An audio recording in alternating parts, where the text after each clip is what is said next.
On peut dire les choses dans le sens qu'on veut. On peut les répéter sur tous les tons. C'est pas pour ça qu'elles sont vraies. Israël n'est pas responsable d'une famine à Gaza.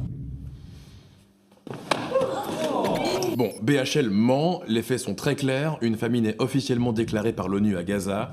Amnesty, Oxfam, Médecins sans frontières ont publié des rapports qui montrent tous que le problème, c'est pas le détournement de l'aide, mais l'empêchement d'entrer sur place. Israël contrôle et bloque les frontières. Certains camions peuvent passer, mais à peine la moitié des 5 à 600 par jour estimés nécessaires. Des milliers de camions sont refoulés, parfois pour des raisons absurdes, matériel médical jugé à double usage, comme des ciseaux ou des purificateurs d'eau. La CPI accuse également Israël d'utiliser la famine comme arme de guerre. Bon, là il est sur LCI, on en a déjà parlé, c'est pas très étonnant, mais comment ça se passe quand il se pointe sur le service public? Tirer en direction de la foule, tirer en l'air, tirer des tirs de sommation, ça veut pas dire tirer sur les gens.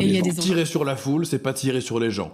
Alors ici, selon l'ONU, plus de 1000 personnes ont été tuées en tentant d'accéder à de l'aide alimentaire à Gaza depuis fin mai 2025, dont environ 859 près des sites de distribution gérés par la Gaza Humanitarian Foundation. Et au passage, Trump, il vient de confirmer son projet de Riviera. Pour rappel, le plan confirmé cette semaine prévoit de déplacer toute la population du territoire palestinien, de le placer sous administration américaine pendant 10 ans et de le transformer en centre touristique et technologique. Ce n'est ni plus ni moins qu'un nettoyage ethnique. Alors au-delà de l'aura qu'a BHL en France et qui semble résister à tout, le Boug est quand même président du conseil de surveillance d'Arte depuis 31 ans, combien de temps ce type de discours continuera d'être acceptable? Cette semaine, l'IAGS, la principale association mondiale de spécialistes du génocide, a déclaré que d'un point de vue juridique, Israël commet bien un génocide à Gaza. Alors quand commencerons-nous à parler de ces postures comme une négation pure et simple de l'histoire?